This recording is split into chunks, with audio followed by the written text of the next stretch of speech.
Friday forecast time. Nebraska getting ready for Wisconsin. Much colder earlier in the week than it will be on game day, thankfully, Sean. But Huskers coming off a bye week. They seem rejuvenated here on Monday.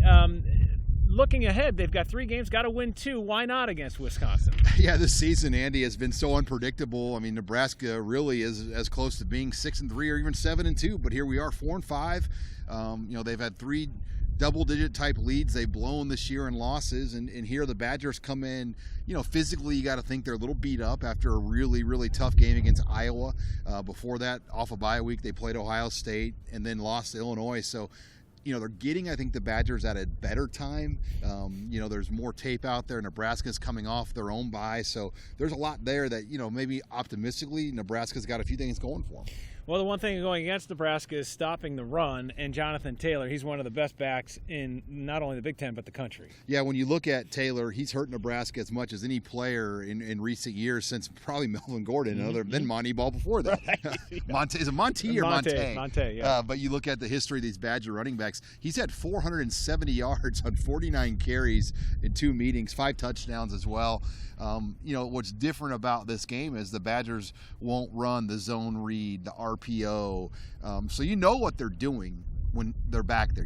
Taylor's getting the ball. It's not like the quarterback's going to pull it out and do things that's given Nebraska problems. So this matchup is intriguing in the sense that Wisconsin's going to try to run right at Nebraska, where most teams have put Nebraska in space and really tried to make Nebraska fundamentally make plays, and that's hurt them at times. Yeah, Jonathan Taylor with 1,259 yards. That ranks 3rd in the country, and it is one of those situations where everybody knows what Wisconsin's going to do. They're going to say they're going to do it, and they're going to make you stop them. And until they do that, they're going to keep doing it to you. We've seen it year in and year out. They've won 6 in a row against Nebraska. I mean, you could see that fullback motioning left, that tight end motioning left. Oh, they're going to run left, but no one stops it. Right. I mean, that's what they do. They've been doing it since Barry Alvarez got there.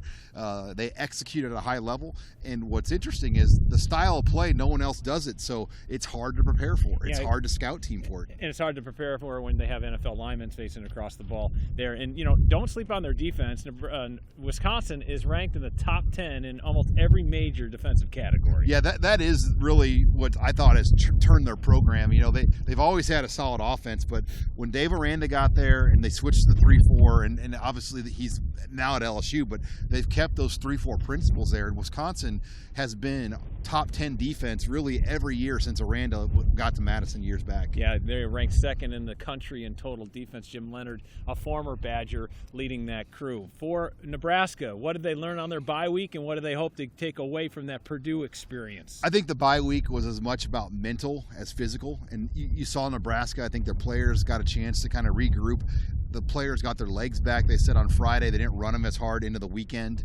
So I'm really curious to see how Nebraska comes back.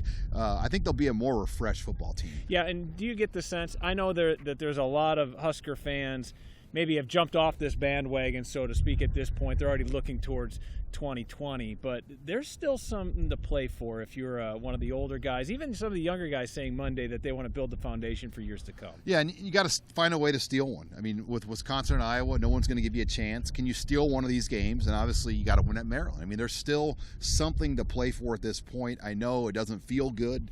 No one likes where this season's at, but you got to look at it where it's at right now, and that's where it's at. And where it's at is an 11 o'clock kick. It's on Big Ten Network when Nebraska hosts Wisconsin.